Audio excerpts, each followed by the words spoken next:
মহাভারতের কাহিনী অনুসারে পিতামহ ভীষ্মকে ৫৮ দিনের সরসজ্জায় অসহ্য যন্ত্রণা ভোগ করতে হয়েছিল। জানেন কি কোন পাপের কারণে তাকে এই যন্ত্রণা ভোগ করতে হয়েছিল? পৌরাণিক কাহিনী অনুসারে কামধেনু চুরি করার অপরাধে বৈশিষ্ট্য দেব অষ্টবসুকে অভিশাপ দেন যে তারা মনুষ্যরূপে পৃথিবীতে জন্মগ্রহণ করবে। এই অষ্টবসুর মধ্যে প্রভাস ভীষ্মরূপে জন্মগ্রহণ করেন। ভীষ্ম অর্থাৎ দেবব্রত ছিলেন শান্তনু ও গঙ্গা দেবীর অষ্টম পুত্র। গঙ্গা দেবীর মর্ত থেকে প্রত্যাবর্তনের কিছুকাল পরে রাজা শান্তনু সত্যবতী নামে এক ধীবর কন্যার প্রণয়াসক্ত হয়ে পড়েন এবং তাকে বিবাহ করার প্রস্তাব দেন। কিন্তু সত্যবতীর পিতা এই বিবাহ মেনে নিতে রাজি হন না, কারণ বিবাহ হলেও জ্যৈষ্ঠ পুত্ররূপে ভীষ্ম রাজা হবে। তখন ভীষ্ম প্রতিজ্ঞা করেন যে তিনি জীবনে কোনো দিন বিবাহ করবেন না এবং সিংহাসনেরও দাবি করবেন না। তার এই প্রতিজ্ঞার জন্য তিনি ভীষ্ম নামে পরিচিত হন এবং তার পিতা শান্তনু তাকে স্বেচ্ছায় মৃত্যুর আশীর্বাদ প্রদান করেন। শান্তনু ও সত্যবতীর ২ সন্তান ছিল, চিত্রাঙ্গদ ও বিচিত্রবীর্য। শান্তনুর পর চিত্রাঙ্গদ সিংহাসনে বসে এবং তার মৃত্যুর পর বিচিত্রবীর্য রাজা হন। এদিকে কাশীরাজের ৩ কন্যা ছিল, অম্বা, অম্বিকা, অম্বালিকা। তাদের স্বয়ংবরের আয়োজন করা হলেও বিচিত্রবীর্যকে সেখানে আমন্ত্রণ জানানো হয়নি। ফলে ভীষ্ম এই ৩ কন্যাকে অপহরণ করে নিয়ে যায়। কিন্তু অম্বা পূর্ব থেকে শল্য রাজাকে স্বামী হিসেবে পছন্দ করেছিলেন এবং তাকে মাল্যদানও করেছিলেন। ফলে বিচিত্রবীর্যের সঙ্গে অম্বিকা ও অম্বালিকার বিবাহ হয়, কিন্তু তিনি অম্বাকে প্রত্যাখ্যান করেন। তখন অম্বা শল্য রাজার কাছে ফিরে গেলেও তিনি তাকে গ্রহণ করতে চাননি। এই অবস্থায় অম্বা ভীষ্মকে বলেন যেহেতু তিনি তাকে অপহরণ করেছেন তাই ভীষ্মকেই তাকে বিবাহ করতে হবে। কিন্তু ভীষ্ম বিবাহ না করার জন্য প্রতিজ্ঞাবদ্ধ ছিলেন, তাই তিনি তাকে ফিরিয়ে দিলেন। এই অবস্থায় অম্বা ভীষ্মের গুরু পরশুরামকে সব কথা জানালে পরশুরাম ভীষ্মকে অম্বাকে বিবাহ করতে বলেন, কিন্তু ভীষ্ম তা মানতে চাননি। ফলে শুরু হয় দুজনের মধ্যে যুদ্ধ। দীর্ঘদিনের যুদ্ধে কেউই কাউকে হারাতে না পারায় দেবতারা উপস্থিত হয়ে তাদের যুদ্ধে নিরস্ত্র করলেন। এরপর অম্বা হিমালয়ে গিয়ে কঠোর তপস্যা করতে থাকেন।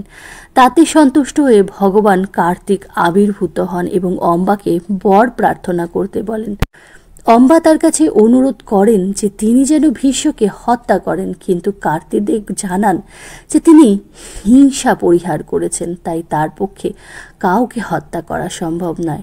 কিন্তু তিনি একটি পদ্ম ফুলের মালা অম্বাকে প্রদান করেন, বলেন এটি যে পরিধান করবে সেই ভীষ্মকে বধ করবে। অম্বা সেই মালা হাতে চারিদিকে ঘুরে বেড়ালেও এমন কাউকে পেলেন না যে এই মালা পরিধান করে। অতঃপর তিনি পাঞ্চাল রাজে উপস্থিত হলেন, কিন্তু রাজা ধ্রুপদ তার সঙ্গে দেখা করতে অসহমত হলেন। তখন তিনি এই মালাটি সেখানে রেখে চলে গেলেন।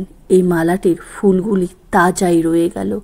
রাজা ধ্রুপদ এটিকে দেখে ভয় পেতেন এবং এর পূজা করতেন। এরপর দেবী অম্বা আরও তপস্যা শুরু করলেন। অতঃপর অম্বা ভীষ্মবধে দৃঢ় সংকল্প হয়ে মহাদেবের তপস্যা আরম্ভ করলেন।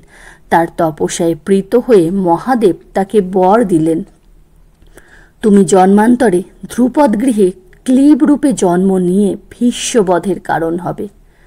এই বর পেয়ে অম্বা চিতাগ্নিতে প্রাণ ত্যাগ করলেন। পরজন্মে অম্বা প্রথমে ধ্রুপদ কন্যা শিখণ্ডিনী হয়ে জন্মান। একদিন যখন অম্বা সেই পদ্ম ফুলের মালাটি গলায় পড়েন তখন ধ্রুপদ তাকে চিনতে পারেন। পরবর্তী সময়ে তিনি স্থূলাকর্ণ নামে এক যক্ষের সঙ্গে লিঙ্গ বিনিময় করে পুরুষ হন।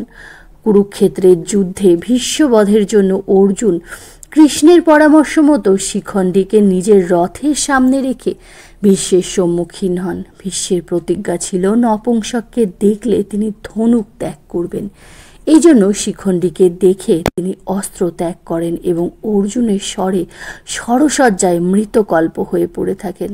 ভীষ্ম পিতামহ প্রতিজ্ঞা করেছিলেন যে হস্তিনাপুরকে চারিদিক থেকে নিরাপদ না দেখা পর্যন্ত তিনি মৃত্যুবরণ করবেন না। এর সঙ্গে পিতামহ তার দেহত্যাগের জন্য সূর্যের উত্তরায়ণের অপেক্ষা করছিলেন, কারণ এই দিনে যারা জীবন ত্যাগ করেন তারা মোক্ষ লাভ করেন। তিনি প্রায় 58 দিন শরসজ্জার অসহ্য যন্ত্রণা ভোগ করেছিলেন। এই সময় তিনি শ্রীকৃষ্ণকে জিজ্ঞাসা করেন, আমি কি পাপ করেছিলাম যে এই জন্মে শরসজ্জা থেকে এত বড় শাস্তি, এত কষ্ট আমাকে ভোগ করতে হচ্ছে? ভগবান শ্রীকৃষ্ণ তখন তাকে বললেন, আপনি জ্ঞানী ও আমার এক নিষ্ঠ ভক্ত। আপনি তো নিজেই নিজের পূর্বজন্মের কথা স্মরণ করতে পারেন। তাহলে আপনি নিজেই দেখুন না আপনি পূর্বজন্মে কি পাপ করেছিলেন।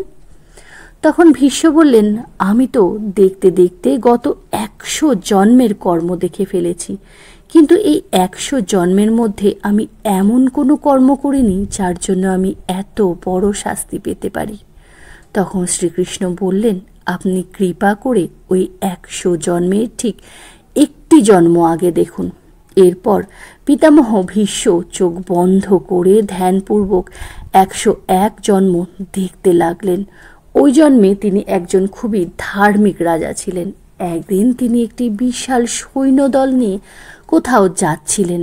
পথের মাঝে একটি সাপ এসে তাদের যাত্রায় বাধা হয়ে দাঁড়ায়। তখন এক সৈনিক এসে তাকে বলল, মহারাজ, একটি সাপ রাস্তার মাঝে বসে আছে, কি করব আজ্ঞা দিন। রাজা বললেন, তুমি সাপটিকে পাশের জঙ্গলে ফেলে দাও।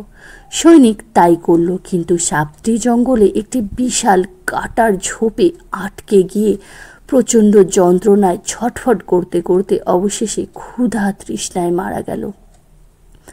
পিতামহ ভীষ্ম তখন শ্রীকৃষ্ণকে বললেন, দেখলাম আমার পাপ কর্ম, কিন্তু আমি তো সাপটিকে বাঁচানোর জন্য জঙ্গলে ফেলে দিতে বলেছিলাম। তা না হলে তো সাপটি আমার রথের চাকায় পিষ্ট হয়ে মারা যেত।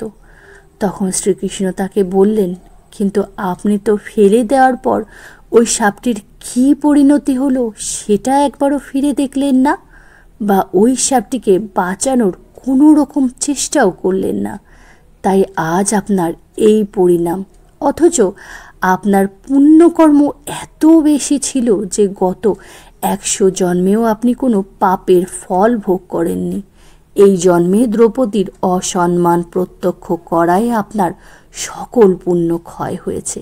তাই এই জন্মে ওই কর্মের ফল আপনাকে ভোগ করতে হচ্ছে।